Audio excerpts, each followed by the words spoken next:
she was working right up the road here at the turkey plant. We didn't call it House of Raven, we just called it the turkey plant. And when she wasn't at the turkey plant, she was cleaning houses. She worked for people such as Israel Man. Some of you all might remember Israel Man. Oh yeah. The Epsteins, the McDonald's. But Mom knew that she could not be in that situation all of her life. But she was a leader. Even when she worked for the turkey plant, she was one of the shop stewards in the union because she had vision. But going back briefly to my dad, he would get off of work from the sawmill and would take her up to Pinehurst, Moore County, after he got off of work so that she could work on her GED. He did the same thing when she started working on her associate degree. And let me tell you, that takes a lot. And I think that's why when we look around, we see who's here, that we understood that we also had to do things different. I actually went to a funeral the other day and the gentleman was talking about footprints in the sand. It was interesting how he posed it. But he began to talk about, he said, you know, you can have footprints in the sand because you don't know who's going to walk in those footprints. He said, but you got to keep this in mind. Sometimes the wind can blow those footprints away. Sometimes the rain can come in and wash them away.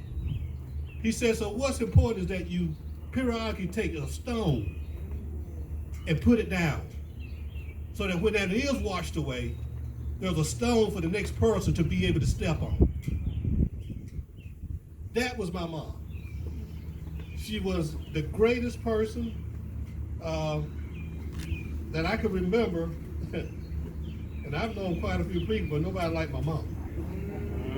No. But I also would like to say, which is something I find kind of interesting, when Mom started doing her work in Silver City, that was Upchurch School. What's the name of the building that we're in front of right now? Upchurch. Upchurch Hall. Now, isn't that just amazing? A beginning and an ending with the same name. But she was just that kind of a person.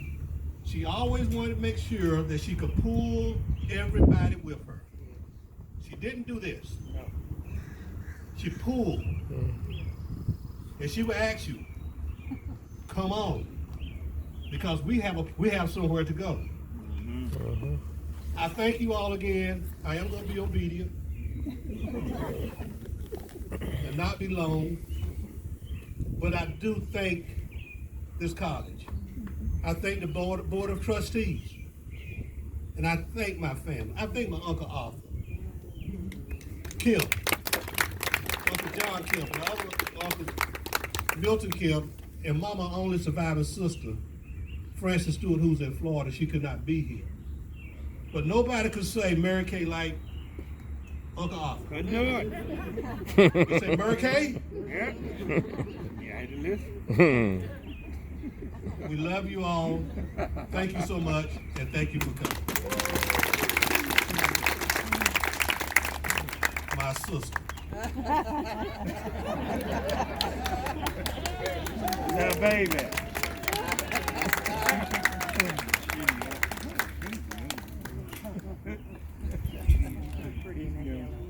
Well, I don't think there's anything I can say that has not been said. To Dr. Jepson, thank you. Lady Stitt, thank you. Dr. McKnight, thank you. You don't know what this means to us for this to happen today. Ebony, job well done on your thoughts from the very beginning. Yeah. You did just what you seek out to do. And I personally just want to say thank you from the bottom of my heart. Thank you. To all of the family, to all of the friends, to the staff here, thank you, thank you, thank you. To the family, thank you. Vernice said we cannot do this without mentioning my daddy. So we cannot also be here without mentioning my sister. Yeah. would love to have been here. Mama would love to have been here. This is what Mama wanted. And it finally came to pass. And I am just so grateful that it happened today. So close to Mother's Day. What a Mother's Day gift. Yeah. As Vernice said, he's trying to hold himself together, but I'm really trying to hold myself together. To those of you that came far away, to Dr. Brian, thank you for coming from Raleigh. Others that came from, so many different places, but I especially wanted to just personally say thank you for coming. Cousin, but leaving work, I know you got to go back to work. Thank you. This is a day that I will never ever forget. This statue that's here that I have not seen. I'm so excited about seeing it, and I know you're excited about seeing it. Mama was, as Vernice said, she was a woman that if you knew her, you would never ever forget her. She was about pulling you up, taking you with her. She didn't want to leave you behind. She didn't want to step over you. She wanted you to come with her. Come with me. We got work to do. A godly woman, a woman that loved God from her heart. She didn't allow junk around her either. She didn't play. She said whatever she said, she meant what she said, and she said what she meant. She was a lady of many words, many words. So much wisdom. I will never ever forget my mom as long as I live.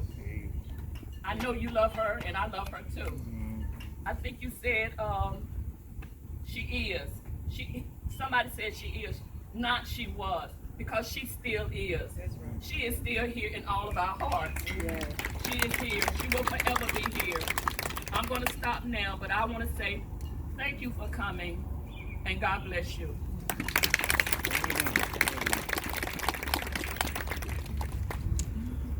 I'm so glad that you mentioned the fact that it's Mother's Day week.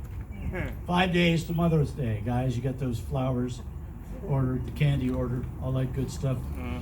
I think we ought to ask the mothers in the audience to stand up and take a bow, because when you hear Jane and Vernice talk about their mother, talk about the impact that she had on their lives, you can't possibly, as a mother, fail to appreciate the impact you're having on your own children's lives.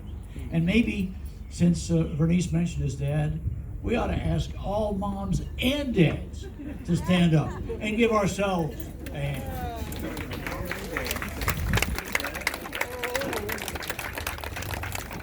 And to be the kind of parents that your kids might one day be able to stand up and say what you both said about your mom. That would be wonderful. Now, before I actually unveil the statue, I have to go back to Ebony Peterkin. There she is, with one of her mentors, Frances Wilson, and her husband Larry. I first met Ebony when she played in the band with Tim Haley at Sand Hills Community College. As Tim said, you're going to meet this woman who's quite a drummer. And I thought, well, quite a drummer. Quite a trumpet player? Yeah, I could go with that. He said, no, you got to come down and hear her. She's quite a drummer. And believe me, if you've never heard Lady Styx, they don't call her Lady Styx for nothing. She can flat out play those skins, and she is a remarkable person, a remarkable talent, and a remarkably persistent person. A person who could take the germ of an idea, the mustard seed of an idea, and turn it into the mustard plant. She really is a remarkable talent, a remarkable human being, and we are so fortunate to have her back from the coast. She's back from the coast. She's no longer out there with Brad Pitt and those people. She's back here with us, and we're so happy for that. But not honestly, this does not happen without her. This does not happen. All right. know that Twana and the committee had been waiting for weeks to actually unveil the statue. And as I heard her son and her daughter talk about the way she would reach down and lift people up, my eyes started to glow, because Twana, I told you she'd hit a home run. I think the bases were loaded. She just hit a grand slam, and I want Twana. All right. And by the way, weren't her remarks beautiful? Yes. I want her, and of course the children, and you're in charge, madam, and who else? You want the committee to come up and help with the actual unveiling? Yes, and then we can do the two performances. Oh yeah, we'll do the performances afterwards, yes, yeah. We have more to come, folks, more to come. So we're going to ask Vernice and Jane and the people who run the committee to come up and join us in the actual unveiling of the statue. We will have enough footage in our cameras to get pictures of everybody with the statue. We may get back to the performance, because everybody, even I want to get my picture taken with the statue.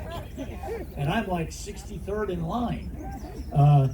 So we'll go ahead and unveil this beautiful statue. We will all ooh and ah as we should.